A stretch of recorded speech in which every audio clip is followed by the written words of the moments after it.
On parle beaucoup du burn-out, mais c'est quoi du coup la différence avec le burn-in?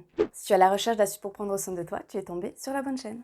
C'est dans les années 60 que le mot burn-out fait ses premières apparitions. Il désigne une fatigue extrême, un épuisement lié au monde du travail. Concrètement, le mot burn-out désigne se consumer à petit feu, c'est brûler de l'intérieur. Il est encore difficile de nos jours qu'on nous mette vraiment le mot burn-out pour répondre à nos mots. Principalement, on n'a plus de jus dans la machine. Les batteries, elles sont totalement à plat.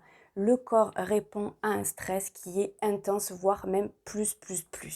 Il y a une hypersensibilité au son et à la lumière, une hypersensibilité aussi émotionnelle, des troubles de la concentration, des acouphènes, pas de motivation, aucune envie à part celle de dormir. Ce sont principalement les gros traits du burn-out. Avant le burn-out, il y a le burn-in qui est en fait, lui, juste un avant-goût du burn-out. À l'intérieur du burn-in, il y a plusieurs stades. Il y a déjà le stade léger. Je pense qu'on l'a un peu tous vécu. Le burn-in léger, c'est dû sur une courte période. On a un stress qui est assez intense. Par exemple, il y a ton collègue qui s'en va à la retraite et du coup, tu te retrouves avec tous ces dossiers ou tous ces clients du coup à gérer en même temps que les tiens. Ou peut-être à la maison, comme l'arrivée d'un enfant perturbe notre rythme de vie, nos habitudes. Et du coup, ça crée un petit stress et il faut retrouver des habitudes et on est très fatigué. Mais en général, on arrive à stabiliser un petit peu les choses, à retrouver un petit peu de repos, le corps reprend des forces, on retrouve des nouvelles habitudes qui nous conviennent et la vie continue tranquillement. Cependant, s'il n'y a pas de phase suffisante de repos, le burn-in léger va se transformer en burn-in modéré. Il survient en général au bout d'un an où on est sans relâche, ou c'est-à-dire que le travail prend énormément de place, la vie de famille on la cale un petit peu comme on y arrive, les loisirs se font de plus en plus rares et commence à y avoir des petits signes comme des rhumes, de la toux, des maux de tête, des troubles de la concentration. Si aucune action est mise en place pour un petit peu lever le pied, c'est la porte ouverte et déjà enfoncée du burn-in sévère. C'est le dernier stade avant le burn-out. Certaines personnes résistent très bien au stress et elles peuvent rester dans cette phase pendant plusieurs années. Pour d'autres, ça va être quelques mois et pour d'autres, quelques semaines. La personne, elle ne veut pas lâcher, elle s'obstine, elle ne veut pas lâcher l'affaire,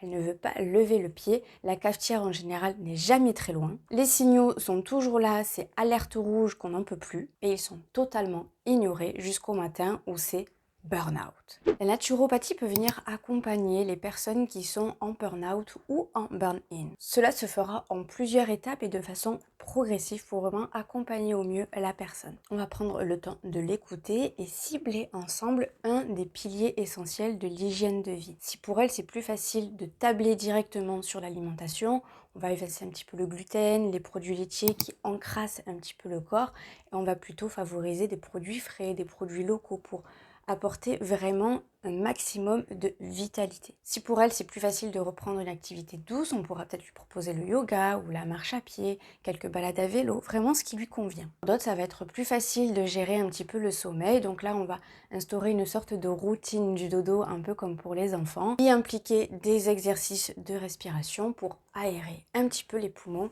et faire baisser le niveau de stress. Le tout sera de ne pas brusquer la personne et de l'assommer de tas de conseils. Parce que la personne déjà dans le mental s'est brouillée. Donc si en plus on lui rajoute des tas de conseils, cette personne va se sentir totalement dans le brouillard. Elle va se dire je n'y arriverai jamais.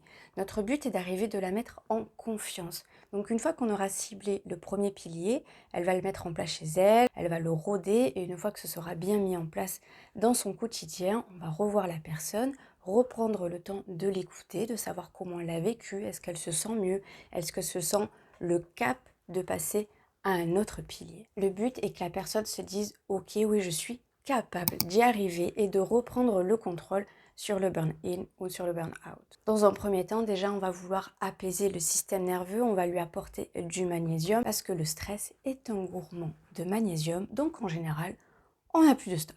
Et on va prendre le temps aussi de lui demander si elle a des médicaments comme des antidépresseurs, que certains médicaments avec des plantes ne font pas une très bonne combo. Donc dans ce cas-là, s'il y a des traitements, on va plutôt tabler sur l'eau de Quinton qui va vraiment reminéraliser la personne et lui apporter quand même un peu plus d'énergie. La naturopathie peut être vraiment un complément avec la médecine pour accompagner les personnes qui sont en burn-in ou en burn-out. J'ai fait le tour pour aujourd'hui. Si tu as des questions, n'hésite pas en commentaire sur mon compte Instagram qui est juste là. Sur ce, je te dis à la prochaine.